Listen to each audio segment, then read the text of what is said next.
పార్టీలంటే ఆడంబరం, పిల్లలకి సంబరం, అందులో ఉండాలి రుచికరమైన భోజనం. అందుకు చూడాలి మమ్మీస్ కిచెన్ మన అందరం. వెల్కమ్ టు మమ్మీస్ కిచెన్, ప్రేమతో మీ స్వప్న.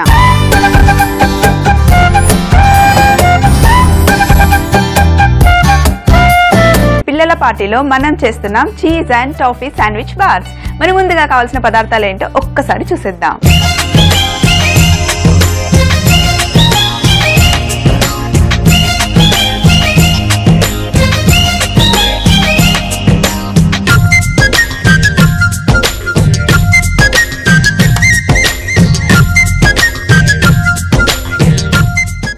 మన cheese and toffee sandwich bars చేసుకోవడానికి ముందుగా మనకు కావాల్సింది పాన్ మట్టికి వేడిగా అవ్వాలి. ఈ పాన్ వేడయ్యేలోపు ఇక్కడ నా దగ్గర బ్రెడ్లు ఉన్నాయి, వీటికి మనం బటర్ అప్లై చేయాలి. ఇది చాలా చాలా చాలా సింపుల్ అండి, చాలా సింపుల్ రెసిపీ, తొందరగా అయిపోతుంది. ఇంకా పార్టీకి అయితే పర్ఫెక్ట్గా ఉంటుంది. పిల్లలకి 100% ఏ డౌట్ లేకుండా వాళ్ళకి బాగా నచ్చుతుంది. సో ఎప్పుడైతే పార్టీ మొదలవుతుంది, ఇంకా పిల్లలు 1-2 అవర్స్లో వస్తారు అనగా మీరు ముందుగానే బ్రెడ్కి మంచిగా బటర్ అన్నీ అప్లై చేసుకొని, నేను చూపిస్తాను కదా మెథడ్ ఫాలో అయిపోండి. మీరు ఎక్కువ హైరాణ పడిపోయి పిల్లలకి పార్టీ ఉంది కదా ఏదేదో ఉండాలి లేదా బయట ఆర్డర్ చేయాలి, అంత పెద్ద శ్రమ అవసరం లేదు. చాలా సింపుల్గా అయిపోతుంది, ఇంకా చాలా టేస్టీగా ఉంటుంది. అయితే ఒక శాండ్విచ్ బార్కి 2 బ్రెడ్లు కావాలి. ఇది క్లోజ్డ్, మనం ఓపెన్ చేసి పెట్టట్లేదు కాబట్టి ఒక శాండ్విచ్కి 2 బ్రెడ్లు కావాలి. 2 బ్రెడ్లలో 2 శాండ్విచ్లు వస్తాయి. బర్త్డే పార్టీ అయినా ఏ పార్టీ అయినా సరే పిల్లలు వచ్చే ముందు ఎంతమంది పిల్లలు వస్తున్నారో చూసుకొని ప్లాన్ చేసుకోండి. ఒక్క శాండ్విచ్లో 2 బార్ అవుతాయి. మామూలుగా అయితే ఫుల్ శాండ్విచ్ ఉంటుంది కదా, అందులో మనం 2 బార్స్ చేసుకోవచ్చు. సో ముందుగానే ప్లాన్ చేసుకొని ప్రిపేర్ అవ్వండి. బ్రెడ్కి బటర్ అంతా ఇలా అప్లై చేసుకున్న తర్వాత ఈ బ్రెడ్లని ఇలా పెట్టుకొని, ఇప్పుడు స్టవ్ మీద పెనం చాలా వేడిగా ఉంది, ఇందులో మనం చక్కెర వేసుకోవాలి. చక్కెర వేసుకొని క్యారమిల్ చేసుకోవాలి. క్యారమిల్ సాస్ చేసుకుంటున్నాం మనం పల్లీలతో. అయితే క్యారమిల్ సాస్ పల్లీలతో పీనట్స్తో చేసుకోవడానికి మనకి పల్లీలు చూడండి, నేను లైట్గా రోస్ట్ చేసి పెట్టుకున్నాను. పైన ఉన్న స్కిన్ అంతా తీసేసాను. కొంచెం వేడి చేస్తేనే కదా స్కిన్ మనకి బయటకు వచ్చేస్తుంది, అందుకే లైట్గా రోస్ట్ చేశాను. మనకి స్కిన్ అంతా బయటకు వచ్చేసింది. ఇలా రోస్ట్ చేసి స్కిన్ తీసేసిన పల్లీలు కూడా కావాలి. సో ఇప్పుడు కొంచెం లైట్గా చక్కెర మెల్ట్ అవుతుంది కదా, ఇందులోకి క్యారమిల్ చేస్తే ఎప్పుడైనా సరే బటర్ కంపల్సరీ వేయాలి. బటర్ వేస్తేనే క్యారమిల్కి మంచి షైనింగ్ వస్తుంది. సో బటర్ ఇంకా పల్లీలు పక్కన పెట్టుకోవాలి. క్యారమిల్ చేసేటప్పుడు మటుకి చాలా చాలా జాగ్రత్తగా ఉండాలి, ఎందుకంటే క్యారమిల్ చాలా వేడిగా ఉంటుంది కదా, కొంచెం పడ్డా కూడా చాలా బర్న్ అయిపోతుంది కాబట్టి కొంచెం జాగ్రత్తగా హ్యాండిల్ చేయాలి. చూడండి, చక్కెర కొంచెం కరగడం స్టార్ట్ అయింది కదా, చక్కెర కొంచెం కలర్ చేంజ్ అయిన తర్వాత అప్పుడు మనం ఇందులో బటర్ వేసుకోవాలి. బటర్ కూడా కరిగిన తర్వాత అప్పుడు పల్లీలు ఇందులో వేసుకుందాం. చక్కెర అంతా కరిగిపోయి మంచి కలర్ వచ్చింది కదా, బ్రౌన్ కలర్ తెలుస్తుంది కదా. ఇప్పుడు ఇందులో పల్లీలు అలాగే వెన్న వేసేసి మళ్ళీ ఒకసారి కలుపుకోవాలి.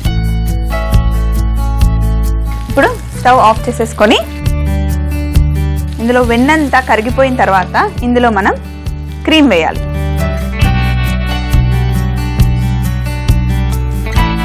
ఫ్రెష్ క్రీమ్ కూడా వేసామంటే క్యారమిల్ సాస్ రెడీ అయిపోతుంది. దీన్నే టాఫీ సాస్ కూడా అంటారు. క్యారమిల్ సాస్ అయినా ఓకే, టాఫీ సాస్ అయినా ఓకే. ఇప్పుడు మనం స్టవ్ ఆఫ్ చేసుకున్నాం కదా, కొంచెం చల్లగా అవ్వాలి. చల్లగా అయిపోయిన తర్వాత అప్పుడు మనం దీన్ని బ్రెడ్ల పైన షిఫ్ట్ చేయాలి. కొంచెం చల్లగా అయ్యే వరకు వెయిట్ చేద్దాం. ఇప్పుడు కొంచెం చల్లగా అయిపోయింది మన క్యారమిల్ సాస్. ఇప్పుడు దీన్ని ఫస్ట్ అన్నిటిపైన సమానంగా మనం పెట్టుకుందాం, తర్వాత ఈవెన్గా స్ప్రెడ్ చేసుకుందాం.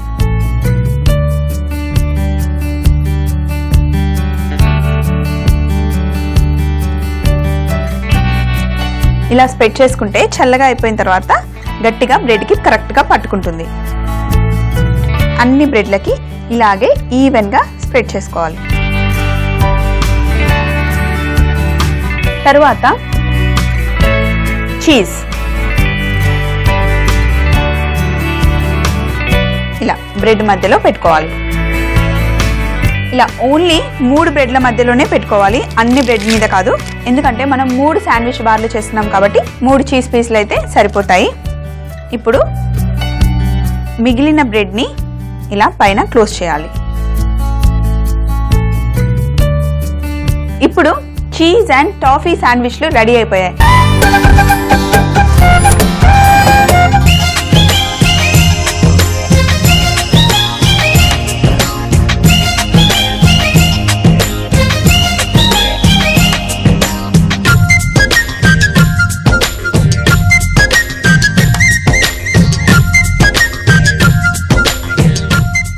మన శాండ్విచ్లను తీసి ఫస్ట్ కొంచెం బటర్ తీసుకొని పెనం పైన పెట్టుకుందాం. మనం గ్రిల్ చేస్తున్నాం కాబట్టి మంచిగా గ్రిల్ మార్క్స్ రావాలి అని చెప్పి నేను గ్రిల్లర్ పెట్టుకున్నాను. శాండ్విచ్లను తీసి ఇలా గ్రిల్లర్ పైన పెడితే కింద కరెక్ట్గా కలర్ వస్తాయి. ఎక్కువ మంటలో పెట్టారనుకోండి ఇందులో ఉన్న క్యారమిల్ మళ్ళీ కర్రీ కిందకు వస్తుంది కాబట్టి చిన్నగా చాలా స్లోగా పెట్టి గ్రిల్ చేయాలి. సో ఇవి గ్రిల్ అవుతుండే లోపల ఇక్కడ ఇంకొక స్టవ్ పెట్టి ప్యాన్ పెట్టుకున్నాను. దీంట్లో మనం గనాష్ చేస్తున్నాము. అంటే ఏం లేదండి, చాక్లెట్ ఇంకా క్రీమ్ని మిక్స్ చేస్తే వచ్చేది గనాష్. సో ఫస్ట్ క్రీమ్ తీసుకొని వేడిగా ఉన్న ప్యాన్లో వేసేయాలి. కొంచెం క్రీమ్ కరిగి బాయిల్ అవుతుంది కదా, ఇప్పుడు స్టవ్ ఆఫ్ చేసేసుకొని ఇందులో చాక్లెట్ వేయాలి. అలాగే ఇంకా మొత్తం చాక్లెట్ బర్న్ అవ్వకుండా ఉండడానికి బటర్ కూడా వేయాలి. ఇవి రెండు కరిగిపోయాయంటే గనాష్ తయారైపోతుంది. చాక్లెట్ కరగడం స్టార్ట్ అయిన తర్వాత ఇలా మంచిగా కలపాలి. చూడండి, మనం బటర్ వేసాం కదా, ఎంత చక్కగా మంచి షైన్ వచ్చిందో. అంతే, గనాష్ తయారైపోయింది. ఇక్కడైతే గనాష్ రెడీగా ఉంది. అయితే మనం టోస్ట్ చేసుకుంటున్నాం కదా, ఈ బ్రెడ్ని ఇలా రివర్స్ చేసుకుందాం. లైట్గా కలర్ వచ్చింది. మరీ ఎక్కువసేపు పెట్టామనుకోండి ఆ వేడికి క్యారమిల్ కరిగిపోతుంది కాబట్టి ఇలా లైట్గా మార్క్స్ వస్తే సరిపోతుంది. ఇప్పుడు రెండవ దాన్ని కూడా రివర్స్ చేసుకుందాం. చూడండి, ఇలా లైట్గా మార్క్స్ వస్తే సరిపోతుంది. కొంచెం కొంచెం క్రిస్పీగా లోపల క్యారమిల్ ఇంకా పీనట్స్ తగులుతూ ఉంటే చీజ్తో పాటు సూపర్గా ఉంటుంది.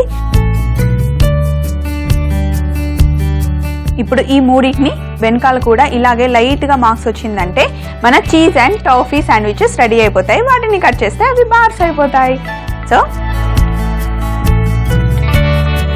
సో ఇప్పుడు మన శాండ్విచ్లను తీసి చాపింగ్ బోర్డ్ పైన పెట్టుకొని మధ్యలో కట్ చేసుకోవాలి. ఇలా కట్ చేస్తే మధ్యలో చీజ్ చక్కగా కరిగింది.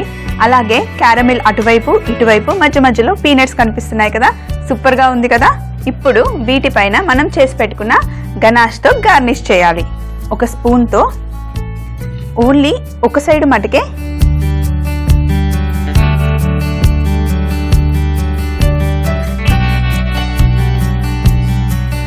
ఇప్పుడు ఒక నైఫ్ తీసుకొని ఈవెన్గా స్ప్రెడ్ చేసుకోవాలి. కొంచెం చల్లగా అయిపోయిన తర్వాత గనాష్ కూడా కొంచెం గట్టిగా అయిపోతుంది. పిల్లలు పట్టుకున్నా కూడా హ్యాండీగానే ఉంటుంది.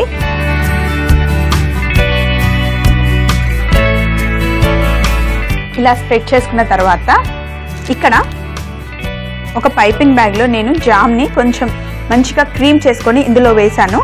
ఇక్కడ చివర కొంచెం కట్ చేసి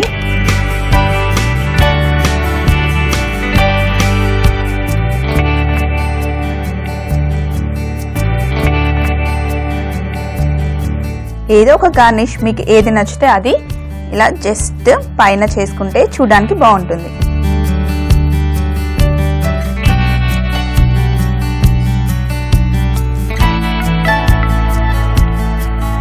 చూడండి ఎంత చక్కగా ఉందో, సూపర్గా ఉంది కదా. పిల్లలు పార్టీకి వస్తే గనక మీరు ఇలా ఇచ్చారనుకోండి వాళ్ళు బాగా ఎంజాయ్ చేస్తారు.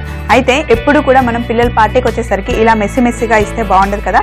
చక్కగా ఒక ప్లేట్లో మంచిగా అలంకరించి ఇద్దాం. సో ఇప్పుడు ఒక్కొక్కటి తీసుకొని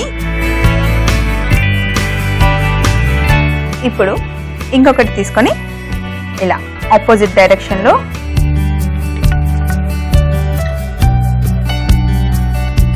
ఇలా పెట్టామనుకోండి చూడడానికి చాలా బాగుంది కదా, పిల్లలకు కూడా బాగా నచ్చుతుంది. Cheese and toffee sandwich bars తయారు చేయు విధానం. ముందుగా బ్రెడ్కి బటర్ పెట్టుకోవాలి. ఒక ప్యాన్ తీసుకొని అందులో పంచదార, పల్లీలు, బటర్, ఫ్రెష్ క్రీమ్ వేసుకొని క్యారమిల్ సాస్ చేసుకోవాలి. తర్వాత ముందుగా బటర్ పెట్టుకున్న బ్రెడ్ పై క్యారమిల్ సాస్, చీజ్ వేసి రెండు వైపులా గ్రిల్ చేసుకోవాలి. తర్వాత మరొక ప్యాన్ పెట్టుకొని అందులో ఫ్రెష్ క్రీమ్, చాక్లెట్, బటర్ వేసి గనాష్ చేసుకోవాలి. ఇప్పుడు గ్రిల్ చేసి పెట్టుకున్న శాండ్విచ్ పైన గనాష్ మరియు జామ్తో గార్నిష్ చేసుకుంటే మనకి కావాల్సిన cheese and toffee sandwich bars ready. చేతి వంటల్లో ప్రతిరోజు కొత్తదనం కోరుకునే పిల్లలు తన పుట్టినరోజు నాడు సరికొత్త రుచులతో పాటు ఒక మంచి సర్ప్రైజ్ కావాలనుకుంటారు. మీరు కూడా పిల్లలకి మంచి సర్ప్రైజ్ ఇవ్వాలనుకుంటున్నారా? చాలా సింపుల్ అండి. మీరు చేయాల్సిందల్లా మీ పిల్లలు పుట్టిన తేదీ అలాగే వారితో మీరు తీయించుకున్న ఒక లవ్లీ పిక్ నాకు పంపించండి. మీ పిల్లల కోసం ఒక మంచి రెసిపీతో పాటు మమ్మీస్ కిచెన్ ప్రేమతో తరపున వాళ్ళకి బర్త్డే విషెస్ కూడా అందజేస్తాం. మీరు మీ డీటెయిల్స్ పంపించాల్సిన మా మెయిల్ ఐడి mk.premato@gmail.com. వెంటనే మెయిల్ చేయండి. మరి చూసారు కదా, ఈ రోజు పిల్లల పార్టీ కోసం మనం చేసిన cheese and toffee sandwich bars ఎంత చక్కగా వచ్చాయో. మీరు కూడా ట్రై చేయండి, ఇలాగే వస్తాయి. మరి రేపటి మన సెగ్మెంట్ బామ్మగారాభంలో ఒక పాత స్టైల్ రెసిపీతో మళ్ళీ స్వప్న మీ ముందుంటుంది మమ్మీస్ కిచెన్ లో ఎంతో ప్రేమతో. మరి అప్పటి వరకు ఈ రోజుకి బై బాయ్.